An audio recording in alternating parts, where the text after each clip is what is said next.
Hello and welcome to Jessie Bear Book Club. Today we are reviewing the Hatfield and McCoy's miniseries that was made by the History Channel. I first watched this miniseries in 2012 when it came out, but I missed bits of it because it was on the TV every Friday and I was going out, but my dad bought me a copy of a pirated DVD of it and I have watched it several times since. Every time I watch it, I really enjoy it, and each episode is about an hour and a half long, which always confused me because it was so much longer on television, but I suppose that's because of the adverts. I'm not sure how historically accurate this is. I recently read the book, Hatfield and McCoys. I'll put a link up to it, or a picture of it, which was a history, like a generalised history. But I would love some historical fiction on Hatfield and McCoys. I recently read The Coffin Quilt, but it's not very good and it's from like a 7-year-old girl's perspective, so wouldn't recommend. From my first viewing till my most recent, I always remember my favourite character was Nancy, who is played by Jena Malone. I think she is so badass. I love the she-devil conspiring woman, and I loved Cap Hatfield, played by Boyd Holbrook, I think that's how you pronounce his name, with the eye patch. He had it going on. If anybody should be playing him on one eye, it's him. The background to the first episode is the American Civil War, and you have Devil Anse Hatfield, played by Kevin Costner, deserting the Southern Army, and you have Randall McCoy, played by Bill Paxton, staying. So you have all the Civil War stuff going on in the background. Devil Anse's uncle, Jim Vance, then kills Randall McCoy's brother because Randall McCoy's brother accused him of using his dog as a whore. I have to admit, some of the lines in this show I am loving, especially Randall McCoy's wife when she says, "I am prepared to do your duty as my wife, but I ask you to please spill your seed outside of me. I could not bear another birth." Oh, they're so good, especially when delivered in a southern drawl. Also, I know my southern accent impersonation is so bad. Leave me a comment telling me how bad it is. The financial inequality between the Hatfield and McCoys is also very apparent in this show. The Hatfields have money and the McCoys don't. And the McCoys obviously think it's because they continue to support the South, whereas the Hatfields deserted. When I read the history book, that turns out to be a massive simplification of the whole situation, but it works for the show. The court case starting over the pig is so good, and Sally McCoy is so right when she says, "Makes us look like some sort of village idiot going to court over a pig." The judge, who is of course another Hatfield, played by Powers Booth, is really good.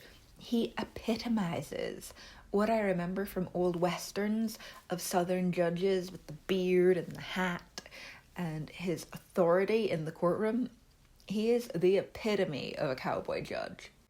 Now, there must be love in the air. Johnse Hatfield, played by Matt Barr, and Roseanna McCoy, played by Lindsay Pulsifer, are so cute together in the first episode, especially their cute country bumpkin flirting at the county fair. "Are you gonna tell me I'm the most beautiful thing in West Virginia?" And when they go skinny dipping, it's so innocently loving.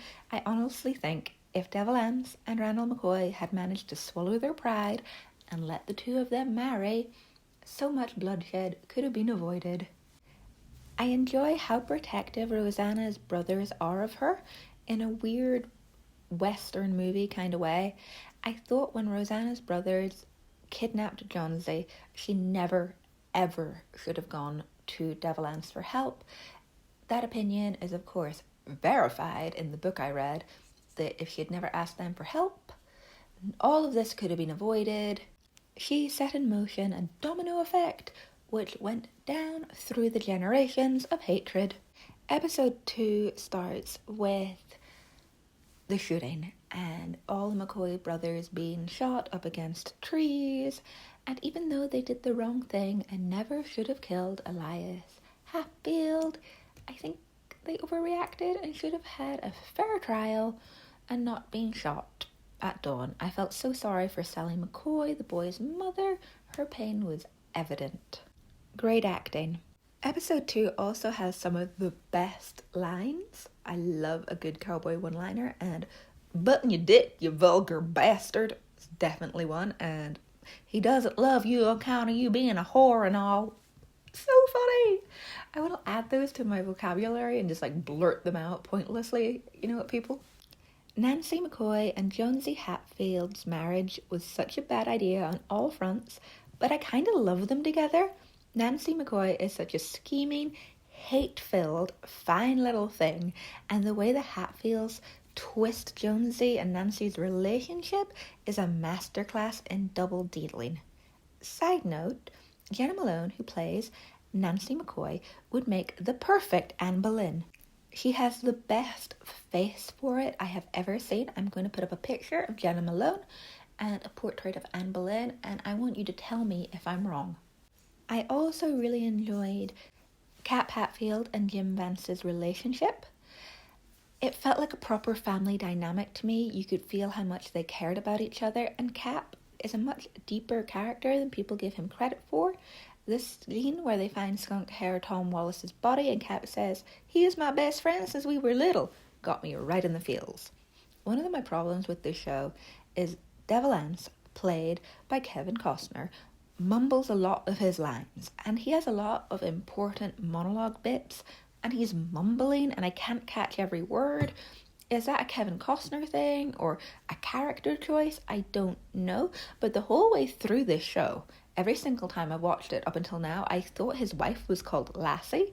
Turns out her name is Vicey. I had to look it up, but Kevin Costner's there just mumbling and I'm not catching it. The burning of the McCoy cabin at the beginning of episode 3 is horrific, especially when you remember that this is a true story and these people were neighbours and they did this to each other. I can take or leave the Battle of Grapevine. I don't think it was very well done. Roseanna getting the last words with her daddy were great, but it hit me hard when I realised Roseanna was the same age as me when she died. Her life was very sad. Bad luck to hang a half-wit is the final great line of this show, but the hanging of Cotton Top makes me sad every time because he was innocent of everything but his family name. After reading the real history, turns out he may have not been all there, but he was very dangerous and enjoyed hurting people and animals for sport. The speech that Devil Anse gives at the end of this show about we gotta leave the fox's leg in the trap is sad and poetic in a country way, but doesn't make up for the fact that they left their simpleton cousin to die. So this was Cormac's second time watching this show with me, and he pointed out that he thinks it looks cheap. I had never had that opinion of this show before, but once it was pointed out to me, I was looking for it and I was like, yeah, that is the same river crossing used in every single shot from different angles, and it started bugging me. And I know it's silly and like the cabins look a bit cheap, but I never noticed before, but once it was pointed out, I couldn't not see it. I give this show 8 out of 10. The biggest downside for me was Devil Anse's mumbling and the fact I feel like the whole story ends abruptly. We could have had a little bit more follow-on, and I would have liked some side-by-side photos, character, real person. The photos do exist. You can find them on the internet. I might put some up here if I get time.